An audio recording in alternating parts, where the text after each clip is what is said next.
अगर आप भी चाहते हैं कि लापालॉप म्यूजिक का हिट ऑडियो वीडियो सबसे पहले आप तक पहुंचे, तो हमारे चैनल को सब्सक्राइब कीजिए और साथ में बेल आइकन दबाना ना भूलें।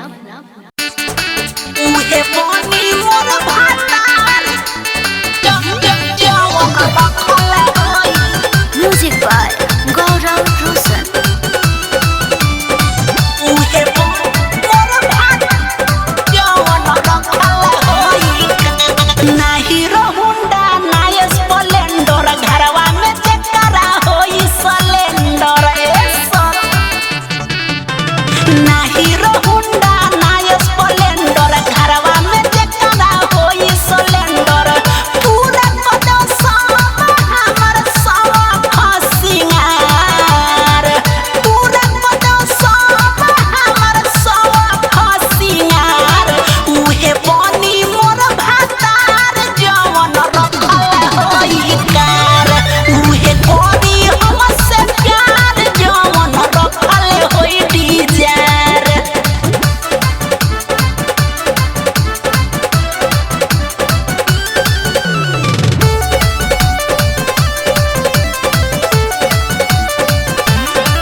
सुबेरे हमके शॉपिंग करावे, जब कहीं तबे हमके नैहर घुमावे। ये सखी है डिमांड।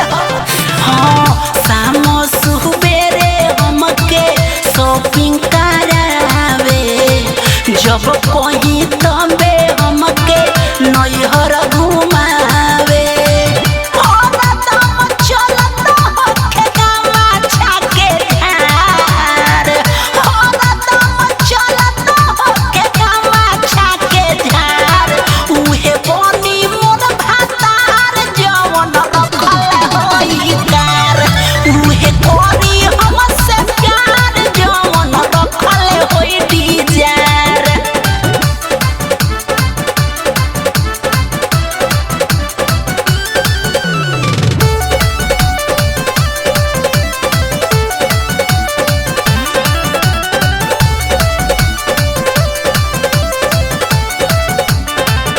सखी के बलम जैसे परकस परवाना, कहेली कुछो नहीं करेले माना।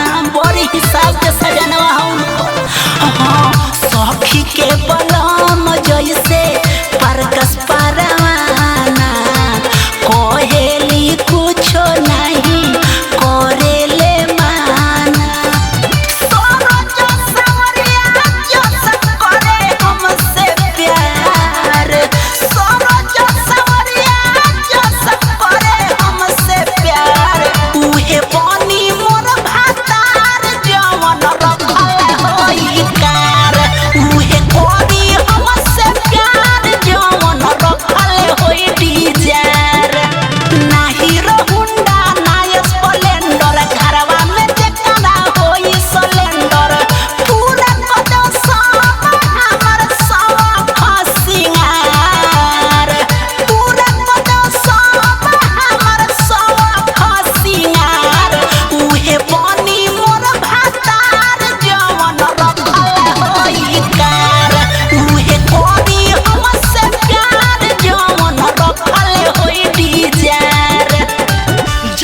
Movie recording studio Delhi.